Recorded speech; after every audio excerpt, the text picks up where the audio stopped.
On est dans l'absolue continuité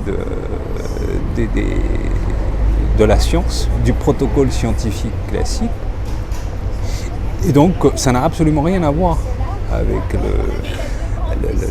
la magie. Ça, c'est des lubies de communicants et de marketeurs. Moi, je pense que notre métier a à voir avec le métier quelque part des archéologues. Parce qu'un archéologue, en fait, il a un certain nombre d'hypothèses de départ, mais c'est surtout en allant étudier le terrain qu'il va reconstruire ses théories. Sauf qu'on est des archéologues en réalité, non pas d'un temps passé, mais d'un temps présent. Il y a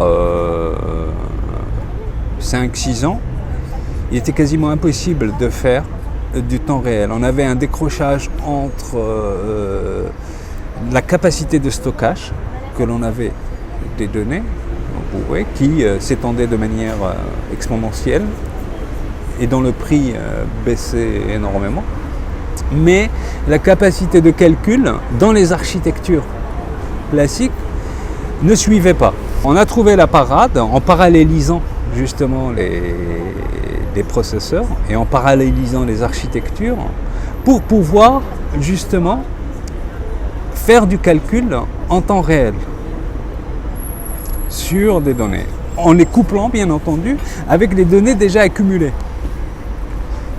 L'enjeu il est là, c'est-à-dire que aujourd'hui nous sommes capables non pas seulement de faire du temps réel, mais de faire de l'apprentissage en temps réel. À partir de 2010, on commençait à émerger en force ce qu'on appelle les études observationnelles. C'est des études qui sont en général des études post-market, c'est-à-dire après la mise sur le marché du médicament. Et c'est des études qui consistent à observer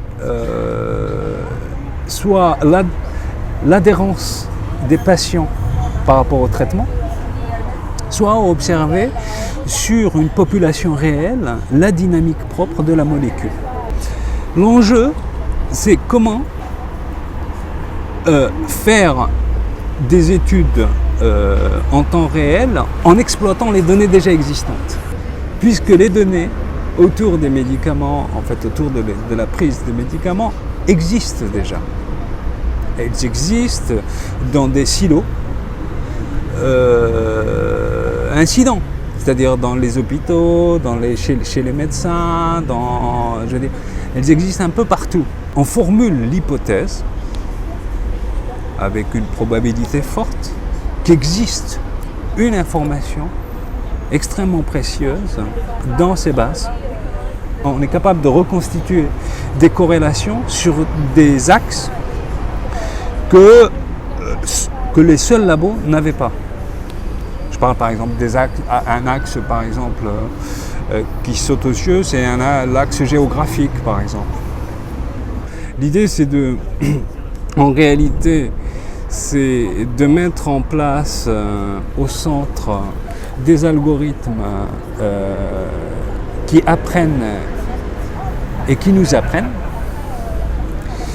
et de drainer vers ces algorithmes des sources de données, enfin des données de sources de plus en plus diversifiées.